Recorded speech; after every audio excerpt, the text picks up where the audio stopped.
Hi everyone, எல்லாருக்கும் வணக்கம். Welcome to my channel Mansatti which means mud pot.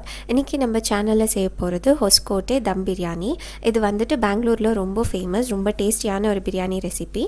யூஸ்வலாக மட்டனில் செய்வாங்க. நம்ம இன்றைக்கி சிக்கன் வச்சு தம் பிரியாணி எப்படி செய்கிறதுன்னு பார்க்கலாம்.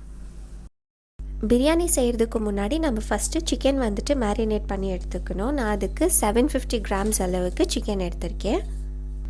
1 teaspoon அளவுக்கு சில்லி பவுடர், 1 teaspoon அளவுக்கு நம்ம இது கூட கரம் மசாலா ஆட் பண்ணிக்கலாம். 1 teaspoon biryani masala, 1 teaspoon jeera powder, 1/4 teaspoon அளவுக்கு மஞ்சள் பொடி, தேவையான அளவுக்கு உப்பு, ஜிஞ்சர் garlic பேஸ்ட் 1 teaspoon. அது கூடவே நம்ம ஒரு 1/2 கப் அளவுக்கு தயிர் ஆட் பண்ணிக்கலாம்.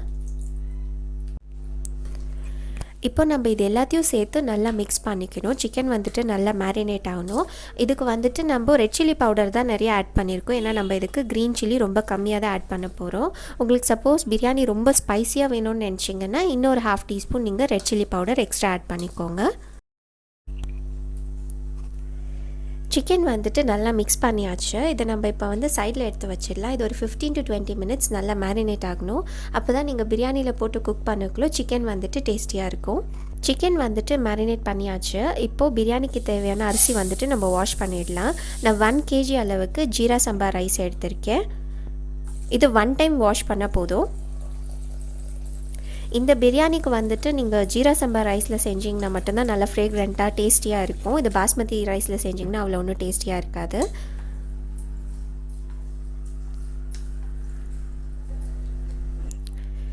ரைஸ் வந்துட்டு ஒரு வாட்டி வாஷ் பண்ணியாச்சு. இப்போ நம்ம இதுக்கு தண்ணி சேர்த்துட்டு இது கூட ஒரு 20 minutes நம்ம நல்லா ஊற விட்டுடலாம். பிரியாணிக்கு ரைஸ் வந்துட்டு ஊற வச்சு செஞ்சிங்கன்னா இன்னும் நல்லா வரும், கிரெயின்ஸ் எல்லாம் வந்துட்டு உடையாமல் வரும். இப்போ நம்ம இதை சைடில் எடுத்து வச்சிடலாம். ஒரு 20 minutes ஊறட்டும். சிக்கன் மேரினேட் பண்ணியாச்சு அண்ட் ரைஸ் கூட ஊற வச்சாச்சு. அது ரெண்டு ஊறுறதுக்குள்ளே நம்ம இப்போ மசாலா ரெடி பண்ணி எடுத்துக்கலாம். அதுக்கு நான் வந்துட்டு ஒரு 1/2 கப் அளவுக்கு புதினா எடுத்துக்கிறேன். அது கூடவே 1/2 கப் அளவுக்கு கொத்தமல்லி, 2 க்ரீன் சில்லி, அது கூடவே நம்ம பட்டை ஆட் பண்ணிக்கலாம். சின்னமன் 1 teaspoon அளவுக்கு நீங்கள் எடுத்துக்கோங்க.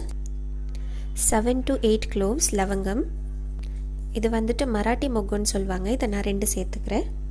அது கூடவே 2 ஏலக்காய், இது வந்துட்டு கல்பாசி ஸ்டோன் ஃப்ளார்னு சொல்லுவாங்க. இது ஒரு 1/2 teaspoon அளவுக்கு சேர்த்துக்கலாம். ஒரு ஸ்டார் பூ, 1/2 teaspoon அளவுக்கு ஃபெனல் சீட் சோம்பு. இது எல்லாத்தையும் சேர்த்து நம்ம கொஞ்சமாக வாட்டர் ஆட் பண்ணி இதை வந்துட்டு ஸ்மூத்தான பேஸ்ட் ஆகிற அளவுக்கு நம்ம அரைச்சி எடுத்துக்கலாம். பாருங்கள், எல்லாத்தையும் சேர்த்து நல்லா பேஸ்ட் மாதிரி அரைச்சாச்சு. இந்த அளவுக்கு பேஸ்ட் மாதிரி அரைச்சா போதும். இது இப்போ நம்ம சைடில் எடுத்து வச்சுட்டு பிரியாணி எப்படி தாளிக்கிறதுன்னு பார்க்கலாம். நான் பிரியாணி தாளிக்கிறதுக்கு குக்கர் வச்சுட்டேன். அதில் வந்துட்டு நம்ம ஃபஸ்ட்டு ஒரு 4 to 5 teaspoon அளவுக்கு ஆயில் ஆட் பண்ணிக்கலாம். அது கூடவே ஒரு 4 teaspoon அளவுக்கு கீ ஆட் பண்ணிக்கலாம். நீங்கள் வேணும்னா கீ மட்டுமே கூட ஆட் பண்ணிக்கலாம். பட் கீ கொஞ்சம் காஸ்ட்லி இல்லை, அதால் நான் ஆயில் அண்ட் கீ ரெண்டுமே சேர்த்து ஆட் பண்ணுறேன் இந்த பிரியாணிக்கு. ஆனால் கீ கண்டிப்பாக ஆட் பண்ணணும். அந்த ஃப்ளேவர் இருந்தால் மட்டும்தான் டேஸ்ட் நல்லாயிருக்கும். ஆயில் அண்ட் கீ வந்துட்டு நல்லா காஞ்சிடுச்சு. இப்போ 1 கப் அளவுக்கு ஆனியன் கட் பண்ணி வச்சுருக்கேன், அதை ஆட் பண்ணிக்கலாம். அது கூடவே 2 பே லீவ்ஸ், ரெண்டும் ஆட் பண்ணி ஒரு 1 minute நம்ம ஆயிலில் நல்லா ஃப்ரை பண்ணி எடுத்துக்கணும். ஆனியன் வந்துட்டு கொஞ்சம் கோல்டன் கலர் ஆகணும். இதுக்கு நம்ம ஸ்பைசஸ் இப்போ எதுவுமே ஆட் பண்ண தேவையில்லை, ஏன்னா நம்ம எல்லா ஸ்பைசஸுமே வந்துட்டு அரைச்சி எடுத்தாச்சு. இந்த ஹொஸ்கோட்டே பிரியாணியை வந்துட்டு ரொம்ப பேர் ரொம்ப மாதிரி செய்வாங்க. நிறைய ரெசிபீஸ் இருக்குது. ஸோ சில பேர் வந்துட்டு ஆனியன் டொமேட்டோ எல்லாத்தையும் வந்துட்டு அரைச்சி போட்டு செய்வாங்க. பட் எனக்கு அந்த டேஸ்ட் அவ்வளோ பிடிக்கல. அதால் நான் வந்துட்டு ஆனியன் டொமேட்டோவில் அப்படியே சேர்க்குறேன். சப்போஸ் உங்களுக்கு பிரியாணியில் வந்துட்டு ஆனியன் டொமேட்டோ அப்படியே இருந்தால் பிடிக்காதுன்னா நீங்கள் அதை ரெண்டையும் கிரைண்ட் பண்ணி இந்த மாதிரி ஆயிலில் ஃப்ரை பண்ணிக்கலாம். இந்த ஆனியன் வந்துட்டு கோல்டன் ஆகிறதுக்குள்ளே நீங்கள் சேனல் ஃபர்ஸ்ட் டைம் பார்க்குற மாதிரி இருந்தால் மறக்காமல் சேனல் சப்ஸ்கிரைப் பண்ணிக்கோங்க. அப்படியே பக்கத்தில் இருக்க பெல் ஐக்கன் கூட ப்ரெஸ் பண்ணுங்கள். அப்போ தான் வீடியோ போஸ்ட் பண்ண உடனே உங்களுக்கு நோட்டிஃபிகேஷன் வரும். பாருங்கள், ஆனியன் வந்துட்டு நல்லா கோல்டன் ஆயிடுச்சு. இப்போ நம்ம மேரினேட் பண்ண சிக்கன் வந்துட்டு இதில் ஆட் பண்ணிடலாம். சிக்கன் ஆட் பண்ணதுக்கப்புறமா ஒரு 3 to 4 minutes நம்ம சிக்கனை வந்துட்டு இந்த ஆயிலில் நல்லா ஃப்ரை பண்ணணும்.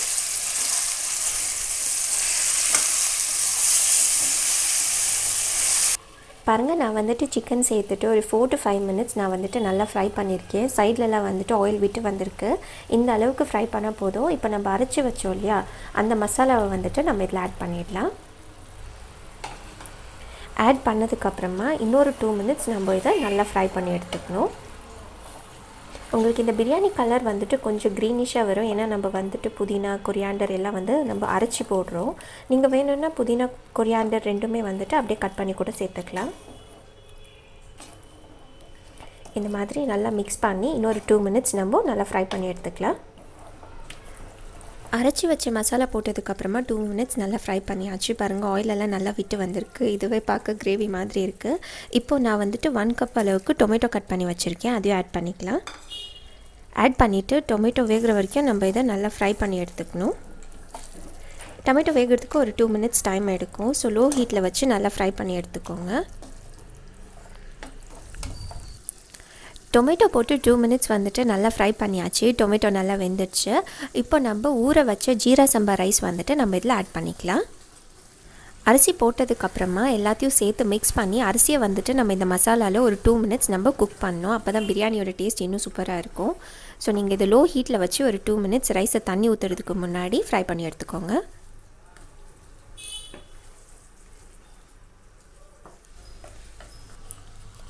ரைஸ் போட்டு நல்லா ஃப்ரை பண்ணியாச்சு. பாருங்கள், ஆல்ரெடி குக் ஆன மாதிரி தெரியுது. இப்போ வந்துட்டு நம்ம 4 கப் அளவுக்கு இதுக்கு தண்ணி ஆட் பண்ணிக்கலாம். தண்ணி சேர்த்துட்டு இப்போ இதுக்கு தேவையான அளவுக்கு உப்பு ஆட் பண்ணிக்கணும். ஆட் பண்ணிவிட்டு எல்லாத்தையும் சேர்த்து நம்ம ஒரு வாட்டி மிக்ஸ் பண்ணிக்கலாம். நம்ம ஆல்ரெடி சிக்கன் மேரினேட் பண்ணுறப்போ கூட சால்ட் ஆட் பண்ணியிருக்கோம். ஸோ நீங்கள் டேஸ்ட் பார்த்துட்டு எவ்வளோ உப்பு வேணுமோ லாஸ்ட்டில் அவ்வளோ ஆட் பண்ணிக்கோங்க. உப்பு தண்ணி எல்லாம் சேர்த்து நல்லா மிக்ஸ் பண்ணியாச்சு. இப்போ கொதிக்க போகுது. இந்த டைமில் நம்ம மூடி போட்டு இது ஒரு விசில் வர வரைக்கும் குக் பண்ணி எடுத்துக்கலாம். பிரியாணி வந்துட்டு ஒரு விசில் வந்துடுச்சு. இப்போ நம்ம ஓப்பன் பண்ணி பார்க்கலாம். பாருங்கள், எவ்வளோ சூப்பராக வந்திருக்கு. ஓப்பன் பண்ண உடனே ஸ்மெல் கூட ரொம்ப நல்லா வருது. இந்த பிரியாணி நல்லா வந்திருக்கு. இப்போ நம்ம ஸ்டவ்லேருந்து இறக்கிடலாம். பாருங்கள், ரொம்ப ஃபேமஸான டேஸ்டியான ஹோஸ்கோட்டே தம் பிரியாணி வந்துட்டு வீட்லேயே செஞ்சாச்சு. நீங்கள் காலையிலேயே போய் 5 o'clock கியூ நின்று சாப்பிட்றதுக்கு பதில் இந்த மாதிரி வீட்டில் செஞ்சு சாப்பிட்டுங்க. ரொம்ப டேஸ்டியாக இருக்கும். உங்களுக்கு கண்டிப்பாக பிடிக்கும். செஞ்சு பாருங்கள். வேறு ஒரு ரெசிபியோடு பார்க்கலாம். Until then, take care.